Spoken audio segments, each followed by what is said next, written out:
Tamad Bradley, WGN's Eric Rung is live from Bethesda, Maryland, and starts us off tonight. Eric, good evening. Good evening to you. The president taking a little heat for that ride outside of Walter Reed Medical Center from some medical experts who are saying that the president may have been taking some unnecessary risks by leaving the hospital. We also learned today that the president has been given a steroid that is generally reserved for patients who have severe cases of COVID-19, yet his doctors insist his health is improving and he may be back at the White House tomorrow. For a president who likes to make an entrance, he did so in dramatic fashion tonight. Mr. President! The president leaving the hospital where he has been being treated for COVID-19 in a mask to drive by the dozens of supporters who have been outside the hospital since he got here Friday night. He had both thumbs up, big smile. It was just wonderful. Moments before the surprise drive-by, he posted a video to Twitter. This time, the president was standing rather than sitting behind a desk. It's been a very interesting journey. I learned a lot about COVID. The president's doctors today saying this may be the president's last night at Walter Reed. And if he continues to look and feel as well as he does today, our hope is that we can plan for a discharge as early as tomorrow. We also learned this morning more about how the decision was made to move the president to the hospital in the first place.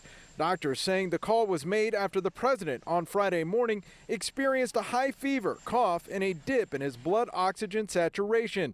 Doctors today saying he was given supplemental oxygen for about an hour, something they refused to acknowledge when asked directly yesterday. I didn't want to give any information that might steer the course of illness in another direction, and in doing so, it came off that we were trying to hide something, which wasn't necessarily true. The president's doctor says he wasn't sure if the president was given oxygen again after his second dip in levels Saturday morning.